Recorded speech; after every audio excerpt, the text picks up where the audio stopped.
এই জাদুবিদ্যা সত্য। এবং এখনকার অনেক ভণ্ড যে কবিরাজগুলো বের হয়েছে, এরা জিনকে তাবে করে নিয়ে এই জিনদের মধ্য দিয়ে মানুষের মধ্যে জাদু ছড়িয়ে দিয়েছে, এবং এর ফলশ্রুতিতে বহু পরিবার ধ্বংস হয়ে যাচ্ছে। এই জাদুবিদ্যা সত্য। আরও একটা জিনিস সত্য, নবী সাল্লাল্লাহু আলাইহি ওয়াসাল্লাম বলেছেন ইন্না আইনাল হক, চোখের নজর সত্য। নবী করিম সাল্লাল্লাহু আলাইহি ওয়াসাল্লাম বলেছেন চোখের বদনজর সত্য। এই যে আমরা বলি ফেসবুকে এত বেশি ছবি দিয়েন না ভাই, ছবি তুলেন না, ছবি তুলেন না, বারবার যে বলি নিষেধ করি, কারণ কি জানেন? একটাই কারণ, বিকজ চোখ লাগাটা সত্য। মানুষের চোখ লাগে, এই কথা শুনলে অনেক মজুমদাররা হাসবে না? কথা বুঝতে পারেন নাই? কিন্তু এটা সত্য, কারণ নবী করিম সাল্লাল্লাহু আলাইহি ওয়াসাল্লাম যা বলেছেন সাদাকাল্লাহু ওয়া সাদাকা রাসূলুহুল কারীম, নবী যা বলেছেন, আল্লাহ যা বলেছেন চিরায়ত সত্য, এর বাইরে কোনো সত্য আছে? আচ্ছা দেখেন, আমি বললাম যে জাদুবিদ্যা সত্য। এই জাদুবিদ্যার চর্চা মানুষ করে, এখনও করে, এবং এই জাদু দিয়ে মানুষের ক্ষতি করার জন্য জিনের প্রয়োজন হয়, দুষ্ট জিন। এই জিনগুলোকে মানুষ তাবে করে মানুষের ক্ষতি করার চেষ্টা করে। দেখবেন এখন গ্রামে গঞ্জে শহরে সব জায়গায় ছড়িয়ে পড়েছে না? দেখবেন, খুব সতর্ক থাকবেন। আমি পরে সলিউশন বলছি আপনাদেরকে। আরেকটা বলেছি, নবী সাল্লাল্লাহু আলাইহি ওয়াসাল্লাম বলেছেন চোখের বদনজর এমন সত্য যে একটা উটকে এই রান্নার ডেকচির মধ্যে ঢুকাই ফেলতে পারে। একটা উট খুব সুন্দর, ভালো, আপনি দেখছেন মাশাআল্লাহ বলেন নাই, নজর লেগেছে, উটটা মারা গেছে দেন, তারপর তাকে জবাই করে খেয়ে ফেলতে হয়েছে। একজন সাহাবী গোসল করছিলেন, গোসল, এটা হাদিস সহিহ, এই আলেম ওলামা যারা আছেন তারা জানেন যে এই হাদিস সহিহ। একজন সাহাবী গোসল করছেন, তার গায়ের চামড়াটা খুব সুন্দর ছিল, একদম স্কিনটা অনেক সুন্দর থাকে না এমন কিছু মানুষ?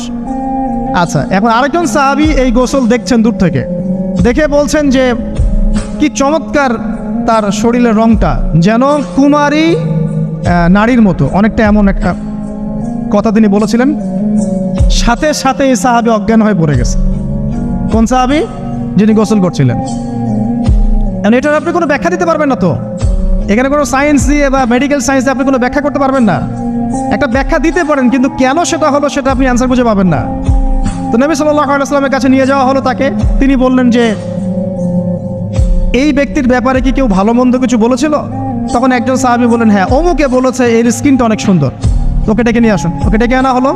ডেকে আনার পর নবীজি তাকে অনেক শাসালেন, তোমরা তোমাদের ভাইদেরকে কি মেরে ফেলতে চাও? তখন এই সাহাবী তো অবাক, আমি আবার কখন মারতে চাইলাম ইয়া রাসূলুল্লাহ? আমি তো মারতে চাই নাই, আমি তো খালি বলেছি যে তার গায়ের রংটা অনেক সুন্দর। তখন তিনি বললেন কেন তুমি সুবহানাল্লাহ বললে না, কেন তুমি মাশাআল্লাহ বললে না?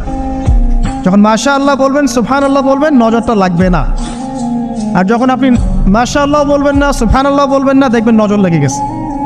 আপনি বিশ্বাস করেন ব্যবসা খুব ভালো চলছে, মানুষ বললো যে বাহ তোর তো ব্যবসা হেভি, লালে লাল শাহজালাল, ঠিক আছে, দেখবেন আপনার কেনা বেচা বন্ধ হয়ে গেছে। এরকম হবে, আমার কথাটা বিশ্বাস করেন।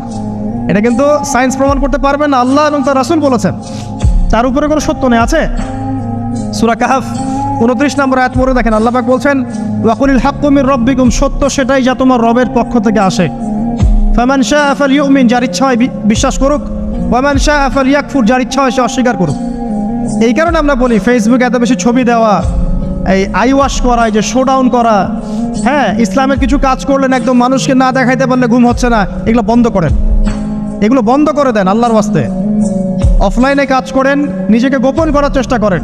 যত বেশি মানুষের কাছে নিজেকে এক্সপোজ করবেন, কাজের বরকত কমে যাবে, কাজের বরকত কমে যাবে, চোখ লাগবে, নজর লাগবে। এবং চোখ লাগা বদ নজরে বহু আলেম আস্তে আস্তে মাঠ থেকে মাইনাস হয়ে গেছে না? যায় নাই? এখন কি আলেমদের সংখ্যা বেশি না কম? যত দিন যাবে আলেমের সংখ্যা আরও কমে যাবে।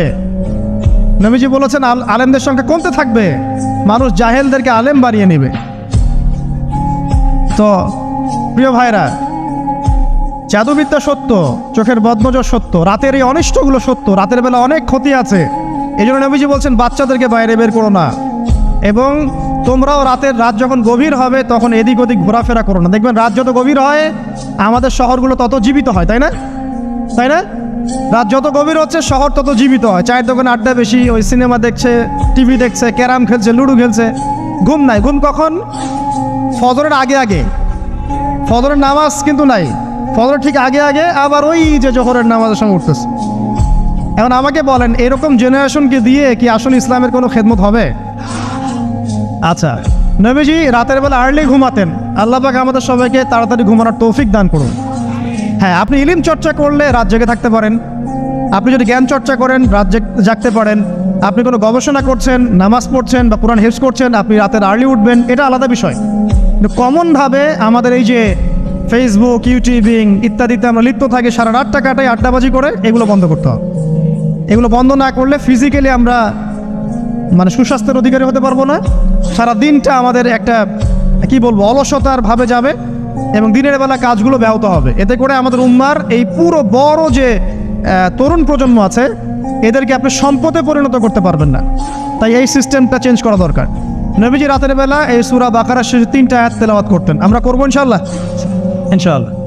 আরেকটা আমল বলে দেই, নবী করিম সাল্লাল্লাহু আলাইহি ওয়াসাল্লাম রাতের বেলা সূরা মুলক তেলাওয়াত করতেন। কোন সূরা এটা? কোন সূরা? তাবারাকাল্লাযী বিয়াদিহিল মুলক। কয়টা আয়াত আছে? 30টা আয়াত আছে। নবীজি বলেছেন সাল্লাল্লাহু আলাইহি ওয়াসাল্লাম যে এই সূরা আপনাকে কবরের আযাব থেকে বাঁচাবে। কবরের আযাব থেকে তো ভাই বাঁচা খুব সহজ নাকি? আমাদের মধ্যে এমন কেউ নাই, শোনেন, আমাদের মধ্যে এমন কেউ নাই, আলেম জালেম মুফতি মুহাদ্দিস রাজনৈতিক নেতা পলিটিশিয়ান বিরোধী দল জাতি তারপরে যে সরকার দল যে আছে না কেন, কবরের শাস্তি ফেস করবে না এমন একটা মানুষ নাই, কেউ নাই পৃথিবীতে। এই যে আপনি দেখছেন ওই যে কি ইসরায়েলের প্রধানমন্ত্রী, ওই রাশিয়ার প্রধানমন্ত্রী, ওই চায়নার সভ্যতা, পশ্চিমা সভ্যতা, এমন কেউ নাই পৃথিবীতে এখন যাকে কবরের শাস্তি ভোগ করতে হবে না। আছে? সবচেয়ে লঘু শাস্তি মানে লঘু চাপ, এটা বলতে গেলে আসলে আমি ভাষা হারায় ফেলি, তারপরে বলছি আল্লাহ পাক আমাদের সবাইকে হেফাজত করুন, আমিন। একজন সাহাবীর নাম সাদ বিন মুয়াজ। কি নাম? নবী করিম সাল্লাল্লাহু আলাইহি ওয়াসাল্লামের সাথে একদম ডান হাত হয়ে যুদ্ধ করেছেন দীর্ঘদিন। বদর তিনি বীর সেনা, উহুদের বীর সেনা, ঠিক আছে। খন্দকের যুদ্ধেও বীর বিক্রমে যুদ্ধ করেছেন। তিনি আনসার সাহাবী, একদম মদিনার নেতা সাহাবী। সব সাহাবী কিন্তু একরকম নন, কেউ ছিলেন নেতৃস্থানীয় সাহাবী, তিনি ছিলেন একজন নেতৃস্থানীয় সাহাবী, ঠিক আছে।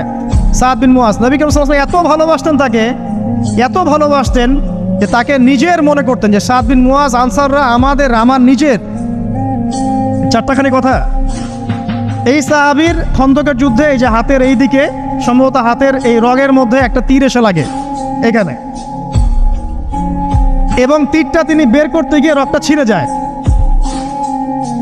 এরপর ফিনকি দিয়ে রক্ত বের হওয়া শুরু হয়। চিকিৎসা করে করে রক্ত বন্ধ করা যায় নাই, এবং এই রক্তের প্রবাহিত রক্তেই আল্লাহর ইচ্ছায় তিনি শাহাদাত বরণ করেন, তিনি ইন্তেকাল করেন। নবী করিম সাল্লাল্লাহু আলাইহি ওয়াসাল্লাম প্রচণ্ড ব্যথিত হন, মানে মনটা তার খুব নরম হয়ে যায় সাদ বিন মুয়াজ রাদিয়াল্লাহু আনহুর জন্য। তো এই সাহাবীর যখন জানাজার নামাজ পড়ানো হচ্ছে, নবীজি বলছেন 70,000 ফেরেশতা তার নামাজে অংশ নিয়েছে। আর এই সাহাবীকে যখন কবরে শোয়ানো হয়েছে, নবী করিম সাল্লাল্লাহু আলাইহি ওয়াসাল্লাম পরে জানিয়েছেন কবরের যে মৃদু চাপ, সাদ বিন মুয়াজ রাদিয়াল্লাহু আনহুর কবরেও সেই মৃদু চাপ দেওয়া হয়েছে। আমি কি বুঝাতে পারলাম ভাই? আমাদের কোনো দাম আছে এখনকার পলিটিশিয়ানদের কোনো দাম আছে? এখনকার সমাজ নেতার কোনো দাম আছে? এখনকার সুদখোরদের কোনো দাম আছে? এই ঘুষখোর দুর্নীতিবাজদের কোনো দাম আছে? আমরা যারা কাঠমোল্লা হয়ে আছি আমাদের কোনো দাম আছে? সাদ বিন মুয়াজ রাদিয়াল্লাহু আনহু যদি কবরের শাস্তি তাকে না ছাড়ে, প্রশ্নোত্তর পর্ব তাকে না ছাড়ে, আমরা পার পাবো? নবী করিম সাল্লাল্লাহু আলাইহি ওয়াসাল্লাম বলছেন সূরা মুলক তেলাওয়াত করো রাতের বেলা, ইনশাআল্লাহ সূরা মুলকের তেলাওয়াত কবরের আযাব থেকে তোমাকে বাঁচান। আর আমাদের তো ভাই কবরে সবাই সাথে যাবে না, গার্লফ্রেন্ড যাবে না, বাপ মা ভাই বোন সবাই যাবে না। একজন ব্যক্তি সুদ খাচ্ছে, জিজ্ঞাসা করে দেখেন কেন খায়, বলবে তার সন্তানের জন্য খায়, তার বউয়ের জন্য খায়, তার মা বাবাকে দেখতে হবে তাই খায়, তাই না? একজন ব্যক্তি ঘুষ খায়, বলবে আমার পরিবারের জন্য খাই। একজন দুর্নীতি করছে, পুকুর চুরি করছে, বলবে দুর্নীতি করছে আমার পরিবারের জন্য খাই, পরিবার ভালো থাকবে। সবার একই এক্সকিউজ যে পরিবার যেন ভালো থাকে, আমার সন্তানরা যেন ভালো থাকে, আগামী প্রজন্মের জন্য কিছু রেখে যেতে পারি, তাই না? এরকম একটা মানুষও কি আপনার সাথে কবরে যাবে? আর এই বোকা মানুষ কেন বোঝে না যে আপনার কবরে আপনাকেই যেতে হবে? তাহলে আপনি কি কারণে অন্যের কারণে নিজের পরকাল নষ্ট করছেন? অন্যের সুখের জন্য আপনি আপনার পরকাল নষ্ট করছেন। সুদ খাচ্ছেন, দিব্যি মায়ের সাথে জেনা করছেন। আপনাদের এলাকায় নাকি সুদের সমস্যা অনেক বেশি। কয়েকটা হাদিস বলে দেই, আমি ওদেরকে আক্রমণ করতে আসি নাই, আমি শুধু তাদেরকে 3টে হাদিস শোনাতে এসেছি। 1 নম্বর হাদিস শোনেন। আল্লাহর নবী মুহাম্মদ সাল্লাল্লাহু আলাইহি ওয়াসাল্লাম বলেছেন, সুদের পাপের 73টা শাখা আছে। কয়টা? কোনো হাদিসে 70টাও আছে, কোনো হাদিসে 73টা আছে। বলছেন যে সবচেয়ে নিচের শাখাটা হচ্ছে, সুদের পাপের সবচেয়ে নিচের শাখা হচ্ছে যে যেন কোনো ব্যক্তি তার মাকে রেপ করলো, তার মাকে ধর্ষণ করলো। 1 দিরহাম যে ব্যক্তি সুদ খায়, সহিহ বুখারীতে আরেকটা হাদিস এসেছে, সে যেন 36টা মেয়েকে ধর্ষণ করলো।